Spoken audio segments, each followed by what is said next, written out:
Recording in progress. Good morning, everyone. Renee Brooke. I'm calling to order the staff hearing officer meeting for September 7th, 2022. And I'll start with preliminary matters and any requests for continuances, withdrawals, postponements, or addition of ex-agenda items.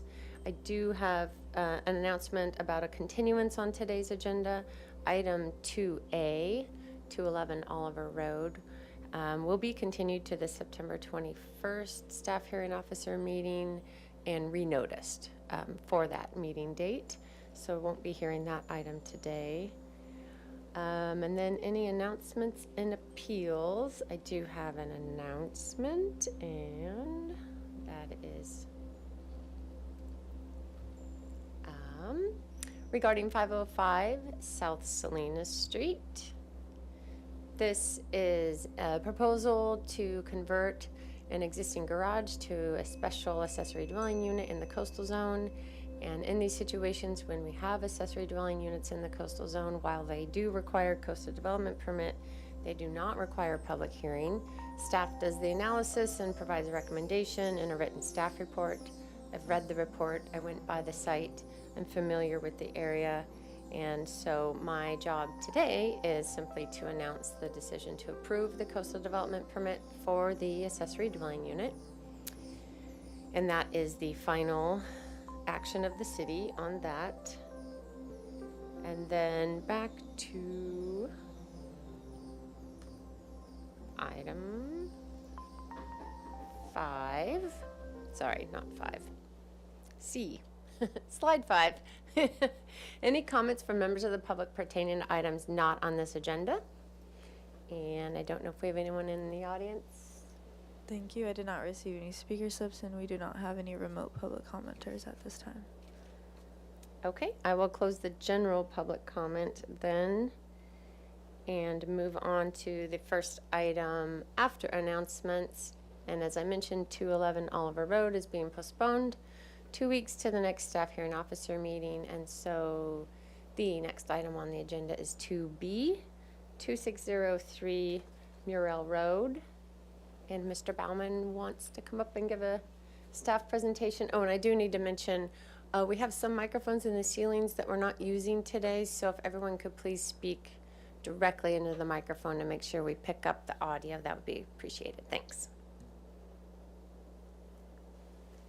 Good morning, Ms. Brooke. I'm Tony Bauman, Associate Planner and the planner assigned to this project. I think I can just do a very simple, concise staff presentation. But one thing I just noticed this morning in the staff report, under required applications, the coastal development permit is required because this is in the appealable jurisdiction, and it says non-appealable. That's like the most important single word in this whole staff report. So sorry for that error, because that's the entire reason it's here for the coastal development permit. In our staff report, we provided a vicinity map and included on that map, it's on page 2 of the staff report, the outline of where the first public road is inland from the coast, and this is on the ocean side of that first public road. So that's why it's in the appealable jurisdiction. And it's also proposing to add more than 10% to the existing structure. So that's the necessity for the coastal development permit.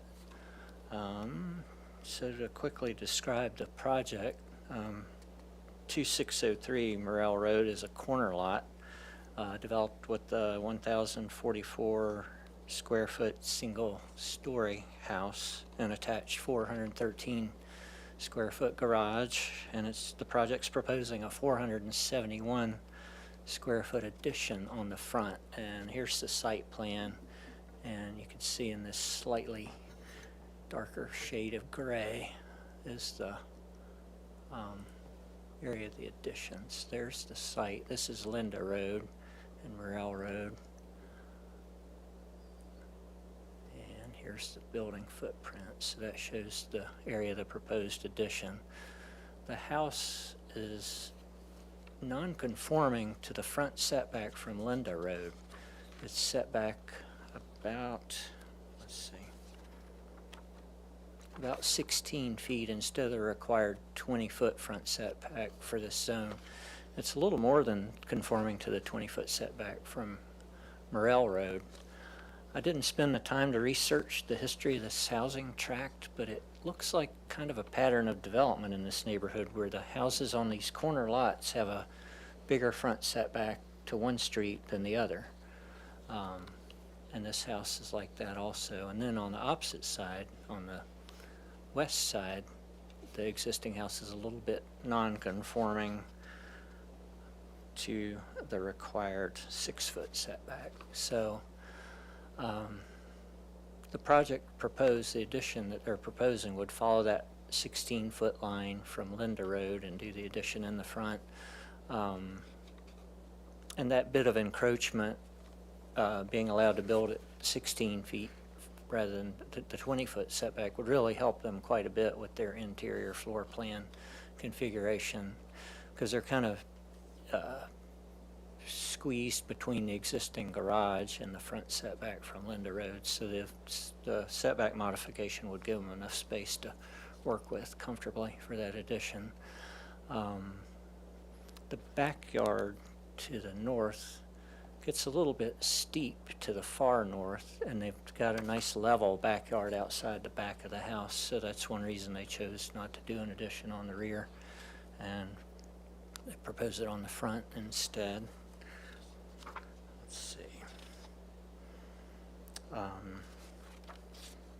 So in terms of coastal development permit and policy consistency, the relevant policies are real.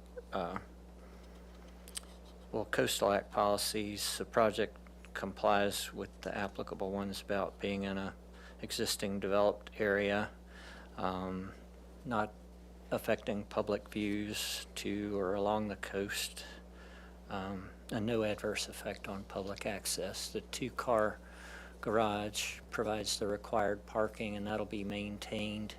They're permitting, with this building permit, unpermitted sink in the garage, and that would still, the way the sink is located, it wouldn't impinge upon a fully functioning 2-car garage.